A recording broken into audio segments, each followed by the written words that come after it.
Hello, my name is Ayo-Deleedwards Edwards. Welcome to Becoming You. This podcast was inspired by my one-woman show about overcoming adversity and the journey of becoming who you were always meant to be. I truly believe we're all creative and unique, and I'm passionate about people's stories. On these podcasts, I will be speaking with men and women who have found ways to use their creativity to manage life's ups and downs. Becoming You is about acknowledging all the pain and turning it into purpose and art. As you listen, I hope you are inspired to use your creativity to become you. I wanted to interview you because, not because you're my daughter, as a person, I find you, in the way you think, extremely creative. But I also know that you occupy, like, you're studying to be a nurse, and you are also a musician, an artist. And it's kind of... Well, discovering my artistry. Discovering. Yeah. I say artist because you've got the makings of. Right. It's just about intention and decision. You know, that's kind of what separates someone who's doing it fully or not. Yeah. And so I find actually your nursing, because as your mum, I'd always say, oh, you've got an amazing voice and whatnot. But I think the parts of you that I'm more intrigued about is this study that you are going on. It's been like a discovery of yourself and kind of the medical world and your thoughts and ideas about, you know, even when we talk about how the body works, I find it to be such a refreshing viewpoint. Right. That for me, creativity isn't just about the singing, dancing, definitely not. Acting. It is kind of how we are wired to, you know, and we say that God is the ultimate creator. And just going to say. Yeah. Oh, yeah. And creative God. That, he puts that thing in everyone, whether it's the way you think or the way you analyze or your perspective or your hair color. It's just, it's different. It's different. And so that's why I wanted to interview you. Okay, wow. So I guess I would say that creative-wise, being an only child, this is going to sound so weird, but being an only child, I feel like my voice has become a friend. So where people have been like, you're a really good singer, or your voice is amazing, or whatever, I've just been like, my voice has been a friend. Like, it's a way for me to just explore and go on journeys. And I don't know, because a lot of people, they use their singing like, this has to take me somewhere. I have to become something. I've got to go all the way. If this doesn't work, I don't know what I'm going to do with myself. But for me, it's just been, right, I can wake up this morning, open my voice and see what happens. And that has always been what's fueled my talent or my gifting. And I've noticed that as my confidence has grown as a human, my voice has changed. Like, the places I'll go with it, there's less risk, there's less restriction, and it's like I actually want to go into different places with my voice and make different sounds and try different genres. But then also in that discovery, it's informed how I approach my nursing. Right. And so it's informed how I will go about on a day-to-day, interacting with colleagues and interacting with patients as well. And so, it's not restrictive. When you allow your creativity to not be restricted to where you do it and you let it bleed through your life, I think you live a much more fruitful life. That's nice. Yeah. Bleed through your life. Because I've been obsessed the last couple of weeks with lungs and perfusion, which is the process of like oxygen getting through the body. Okay, I was going to say dictionary. Well, I mean, it's deeper than that, but it's generally just that. So I think what you tend to find with a lack of perfusion is that the extremities start to die. So your fingertips, your lips, all the things that are furthest away from the center, they start to die. And then it works its way in until the whole body's in some sort of arrest, whether it's cardiac or... And so, in a sense, we know God is a God of like principles and laws. And I don't think there's any boundaries to that analogy where you have to let your creativity perfuse through your whole life. Otherwise, your extremities will start to die. If you're one of those people who's always depressed or always stagnant or almost comatose, you could almost liken that to someone who's been starved of oxygen. True. And they're now in a coma state. Or you could then say someone who's lost their creative edge. And we're not talking about drawing or singing, or there's a creative process that we all have. And it can look like anything for anyone. Yeah. It's just the process of being creative. It's important to life. Like, you could imagine like the best war heroes were creative. You know, they weren't necessarily... I think we have to redefine what creativity is, definitely. And also re-examine its importance. It is so sad that, you know, in schools, those are the budgets that are being cut. Because I found drama in school to be my saving grace. Like that ability to not be holding a pencil, being sat down behind a desk, standing in an open space where anything could happen in this lesson. Yeah. And we're just going to explore our emotions, explore our bodies. Like, people underestimate what consistent exploration of the body can do, like moving your hands, dancing. No one's saying you got to be a great dancer. I'm not asking for ballroom. Like, I'm not. I'm just saying, know yourself, know your body, and value that. Value that when you go on this adventure with yourself, it's a beautiful thing, regardless if anyone acknowledges it or not. Yeah. And I think that's what stops a lot of creative people, because they want that acknowledgement. They want that validation to say you're doing it right. There's no right way, so long as your morals are right and you're not trying to step on anyone. Like, my biggest thing now is as well, like, setting a goal and defining what you're willing to do for that goal. And so it's like you've got to find the best way to achieve what you want to do. And some people might do it through lying or backstabbing or cheating. Whereas us as Christians, not saying we're better than anyone, but I think the blueprint that God's given us helps us to navigate how we achieve our goals. And of course, you have that divine help. You've got that divine assistance that always comes through when it seems like, I might not be able to do this the way I want to, you know, because there have been times where things have been hard and I've thought, maybe I could do it this way. And then the Holy Spirit's like, nah. And then when I choose the right way, you see how you would have been caught out doing it the wrong way. So I'm just like, nah, I'd rather take the narrow, long road. Yeah. Because the end game is beautiful. That's how I view, letting your creativity perfuse through your life so that your extremities don't die, so that your core doesn't die. That's so good. Yeah. That's so good.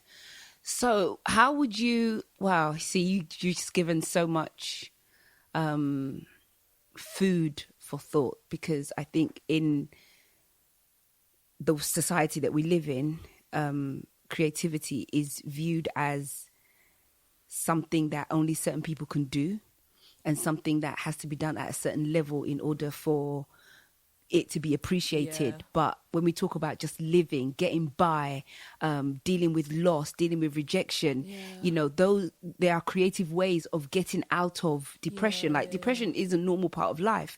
It's an emotion, but you know, we're not to stay there for too long. Same thing with happiness. Like you can be happy and you can be like high for a long time, but it's the ups and downs that kind of makes, and negotiating it exactly that makes life. So how has your creativity, in everything that you've explained, it's beautiful, that acknowledgement and that growth that you've had, how has your creativity, how has it helped you in like a difficult time? What have you tapped into? How did you tap into it? Were you surprised by the way you dealt with something, or you know, that's the question. I think I remember when I was not trying to finish my degree for whatever reason, and I was entirely depressed. I was under the cover, breakfast in my room, lunch in my room, dinner in my room. You know, and telling you want to go out? No, not really. We ain't seeing you in a bit. Nah, it's cool. I'm good. And I realized that when you are depressed, sometimes creativity is the key to unlocking that state of depression. Because when you start to isolate yourself, you slowly start to die inside. Like, you start to... Because what humans don't realize sometimes is that we need each other to live. We actually need each other. Yes, the process is... You're doing it alone because that's your body. But at the same time, we actually need each other to thrive. To, you know, when people say I'm self-made, there's no such thing. Like, we need each other. So in saying that, I think the creative aspect would be looking at my guitar and being like, no, I don't want to play. And looking at it again, and it's like, just play the guitar, Anthonia. Just play it. You don't know what could happen. So taking that step to get out of bed, play the guitar. And then a melody comes. And then that melody sparks some sort of joy. And then that moment of joy produces some sort of hope. Like, and also hope is relative as well. It depends where you are. Like, do you know what I mean? Like, it depends what situation you are. And so that small bit of joy playing the guitar and singing a melody it was better than being stuck in bed. And I think from that, you rise from each moment. So don't like let yourself fall back. You rise with each bit of hope. You go from hope to greater hope to even better hope. And that kind of pulled me out of despair to the point where, and then in linking it back to where you need people, then I felt like going to church, or I felt like meeting up with friends, or I felt like talking to you and Dad. And also my little sister, she's not the kind to just leave you in your pit of whatever you want to call it. She's the kind of like, what's wrong with you? Come play with me.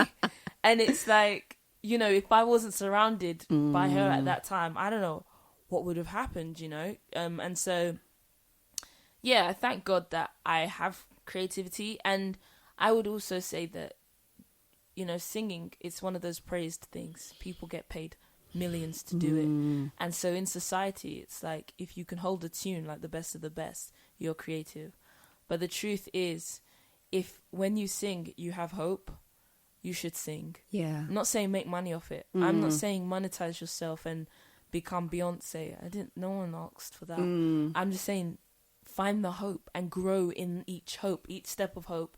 Let it take you to where your dreams, where your dreams want to take you. So yeah, that's how creativity has helped me in depression. Wow. It's been that step of faith to just come out of your pit and get on with life and get involved. Get involved. Yeah, get back in the game. Yeah. If anyone's depressed, don't stay alone. Don't isolate yourself. If you don't have any friends or any loved ones, go out to a pub or a prep or something. Get connected. Get around people. Even if like no one's talking to you, at least don't be isolated. Like, I think isolation is something that is so dangerous. But it's easily done in London because there's loads of people, but people are still really lonely. Yeah. So it's I mean, the journey to understanding even yourself as a person is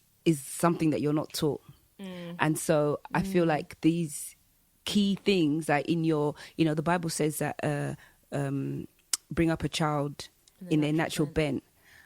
And it's like that natural bent is the core in the back of your mind that just keeps calling you back. Like when you go too far, or when you miss the mark, or when you're isolated, there's that natural thing that you do. Maybe you like to doodle. I realize that I'm always drawing things and not that I can draw or paint, but there's a release there, and it doesn't have to make sense to anyone. I'm not doing it to sell it, but it pulls me out of maybe my train of thought or helps me to focus. It's just different ways. And I guess it's about connecting to all of those things and doing them for the love of it. Like, you know, we hear about communities who sing together, who tell stories to one another. And sometimes you never know who is going through a hard time, but maybe a story will spark something, or a song, like singing to the energy that we all create when we come together and sing. It's or exponential. It's phenomenal. Yeah. And I think what the world has been able to do is kind of market that and brand it. Yeah. Like going to the theatre costs so much money, but sitting and experiencing something with so many people is electrifying. Yeah. But then some people can't afford that. Yeah. So and who says that's how you have to do it? Yeah, there's more than one way. Yeah. And one thing I'm realizing as well is that, you know, like when you say, oh, those are beautiful, it's not like the flower's trying to be pretty. The flower's not trying to tell you I'm here. It's just being itself. I think that's what creativity is. It's just being yourself. Like, I know that when Eve wakes up in the morning, Eve's my little sister, and she's about to be 6. And when she wakes up in the morning, you're going to hear her sing something. You're going to hear her, like, shouting her heart out. Yeah. And I don't know if it's a nature versus nurture thing, because we're all loud here, singing, Very whatever. loud. But it comes so natural to her. Sometimes she'll just be writing something and she's singing a tune. No one asked for a song. She's not asking for an audience. I mean, sometimes she is. But this is just her in her natural state. Yeah. Like, imagine God is David Attenborough and we are the animals. And it's like, look at Ayo-Dele in her natural habitat. Right now, she's singing a song.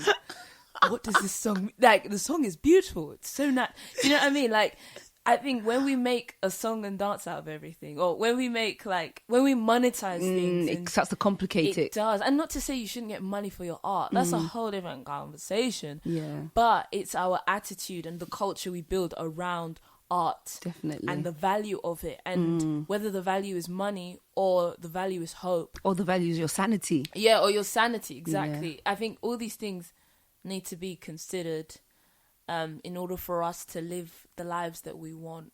Because it's even funny, like when I chose nursing, a lot of people, they come up to me even till now, they're like, are you happy? Yeah.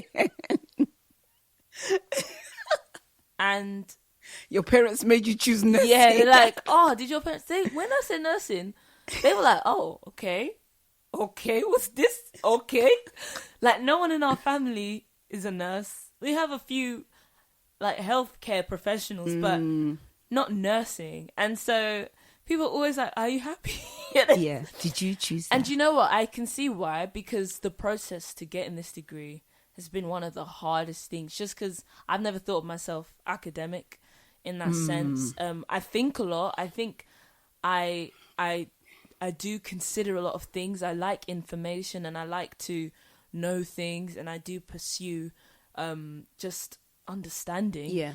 But that whole setting of academia where you write an essay and you learn how to steal someone else's work but without plagiarizing it, you know, because I put a reference there, you know, that's what was difficult, and that was what was wearing me down into that state of depression. And one thing you guys asked me, is it that you don't want to be a nurse? When I wanted to quit, is it that you don't want to be a nurse, or is it that you don't think you have what it takes to become one? Because if you don't want to do it, that's different. But if it's because you don't think you have what it takes, but you do want to be one, you can't quit until it's dead in the ground. Like, you cannot. And I wasn't actually hearing that. I didn't actually understand what you lot was saying until when I finally got back on the course. I was like, actually, I want to be a nurse. Yeah. I just don't know if I can be because of how hard I'm finding this course. Yeah. And that's what the struggle was. It was never, I don't like nursing or whatever. It was just, I don't know if I have what it takes. But then again, creativity. Like, sometimes I'd sing a song before starting my essays. I'd worship until I had built myself in God, in love, and in hope that this is possible. And where there's hope, there is so much potential. That is amazing, because I think that when people say that they're academic or not, it means it's easy for you to do. There's I can write essays, you know, I can get through. And that sometimes qualifies a lot of people, because you hear people say, oh, it's not worth going to uni, it's not worth doing this. It's not even about uni, it's about what do you want. Yeah. Because I know that, and that, it goes back to that thing, sorry, defining your goals and what you're willing to do to get there. Right. I didn't think I was academic, but the goal is still something I want to attain. So what am I willing to do to get that goal?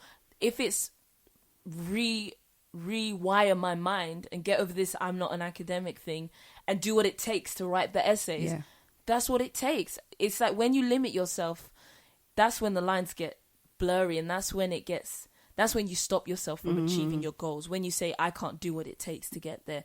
If you've exhausted everything, then maybe, you can't do what it takes. But if you haven't tried everything, then maybe you haven't done you can't all. Say that. Exactly, yeah. So define your goals and look at what you're willing to do to get there.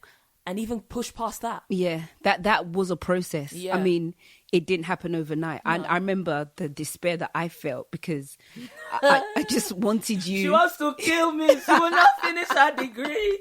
What is this? Is my accent that thick? No, it's not. She doesn't sound like that at all.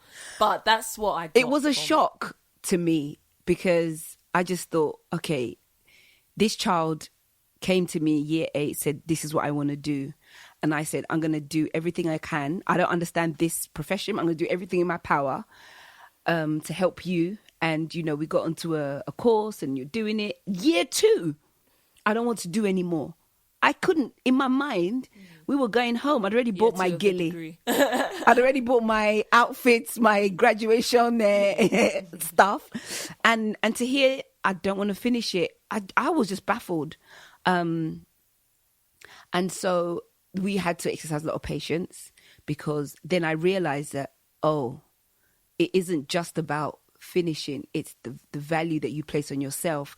And I would rather have you well emotionally and, emotionally than to have this course where wear you down. So that break was needed. It was necessary to reflect, to analyze, like, what is it that I'm after? And like you say, that creative power in you. I saw you engage more with your music. I saw you sing more. I saw the transformation was gradual. And then it was just like all of a sudden this colorful flower just appeared before us. Like, this is my life. I'm going to get what's mine. And I'm going to do this because I want to finish it. I actually want to be a nurse. Mum, I want to be. I'm like, you can be if you want to be. And it's like, even when I got back on the course, I'm still thinking, how am I going to do this? But at the same time, it's like, I don't care because I want to do this. Yeah. Whatever it takes, even if I don't finish, I'm going to give it my all. I'm going to throw myself at it. And that's the point. It's like, I don't know who I was listening to, but it's this idea that my generation doesn't have grit, and that's the ability to just keep going and push through and persevere and just get down and dirty with it when it doesn't feel comfortable, when it's not easy, to keep on getting up after being rejected. It's like after round 1 we're done. It's like, okay, it didn't work, bye. Literally. But the thing is, you keep on getting up, you get stronger each time. And it sounds so cliche, but cliches are often cliches because there's truth in them. Like, you keep throwing yourself at something and eventually, and I know there are elements where maybe something isn't for you and identifying when it's not for you. I don't think it's necessarily whether it's for you. Because if you find joy in something, it's for you, but it's how it comes out. Like, if you're pursuing a specific direction, I think that's where it becomes difficult. It must be this way. This way, yeah. It's like, I keep going back to singing because that's the world we know. But it's like, some people are like, it must be this way. I must be an artist that gigs. Yeah. But that might not be for you. But if singing is what gives you joy, by all means, sing. It might just be that maybe you're supposed to be singing, I don't know, in an elderly care home. You would find so much more joy than on a stage in front of millions, because you don't know, that could break you. Or it could be you're trying to sing as a BV, but you're meant to be the front man because God wants to release a part of you that can't be done as a BV. Or vice versa, you want to be the front man, but God's called you to BV. Like, there's so many, everyone's saying, I don't know if it's for me, or what gives you joy? What gives you fire in life? Passion, definitely. And then finding the way for that to be sustained, I think, is what we're trying to do. And if it's not working one way and you've given it your all, you've given it 100%, you keep going, it's not working that way, then find another way to make it work. Or stop for a moment and just reflect. Yeah. And just, okay, what do I need to do? And or ask people around you, or there are so many different ways. But I think the main thing is that everyone is creative and everyone is unique, and in the way we think, it's diverse in the way that we're made up. You've got people like different shades. You've got gosh, like God is so incredible in the way that he created each and every person. And I think that the more we pursue the creativity, not so much, because now everyone's talking about branding and it makes it difficult for you to just be yourself. Like, are people watching me? Is there a camera? Is there this? Is there that? But actually, do I have to post it? How many times do I have to post it? What should I hashtag? Do I hashtag anymore? Oh, we don't hashtag anymore. It's like, no. I think the purpose is establishing yourself in the sense where you know who you are, what you do, and what you can offer. I now know, like, between the end of 2019 and this beginning of this new year, I now know that I'm a valuable individual. I sing well, I enjoy it when I do it, and I don't really care what people think about my voice anymore. Before I did, and there was no need to, but I just did. And people would always look at me like, she knows she can sing. Like, why can't she just do what she's doing? But it's not about knowing whether you can sing or not. It's about knowing whether you're valuable. And I found the value in myself. Like, awesome. I am so valuable beyond my voice. Like, forget my voice. I'm a decent human. And I like you. Thanks, Mom. I like you too. I'm a decent human. And I think when you, like, tie your value to your giftings or how people perceive you, when you tie your value to how people perceive you and your giftings, I think you're messed. And that's why we have to get our identity from Christ, because his blueprint for our lives is like, that is it. That is the foundation for who we are. And then, regardless of what happens, I have value. And I think also what leads, and this is a bit of a turn, but what leads people to those thoughts of killing yourself or depression or self-harm, it's where you don't see the value of your own life. Like, I think this world is moving so fast, we don't value our individual lives. When you are moving as a human being, I've come to learn through nursing that the body is one of the most underrated pieces of machinery out there. There are things it does that people still don't know. When someone creates a machine like a TV, you know everything about it because it was made with specifications and certain bits. You know how many pieces are in there. You know exactly what it takes to turn it on. But with the human body, there are aspects of it that we still don't understand. And so it's like, let's not underestimate who we are and what it takes to get us moving. Like, what your body does while you're sleeping is just like, you realize we're a machine that never turns off.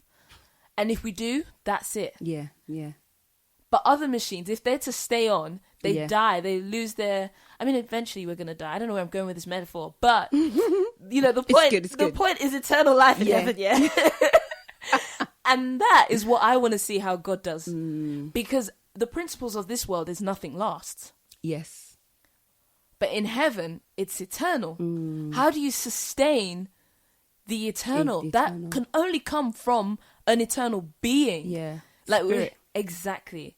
And the only reason we die is because of that disconnect from the spirit. It's like the vine, the whole situation with the vine in John 15, I think, or 14, where if you're not connected to the vine, you die away. True.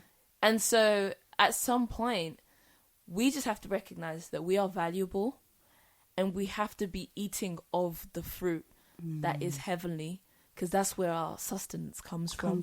So, all of that to say, value yourself. Like, you become an influencer when you are being your most valuable self, when you are your most authentic self, and when you value that.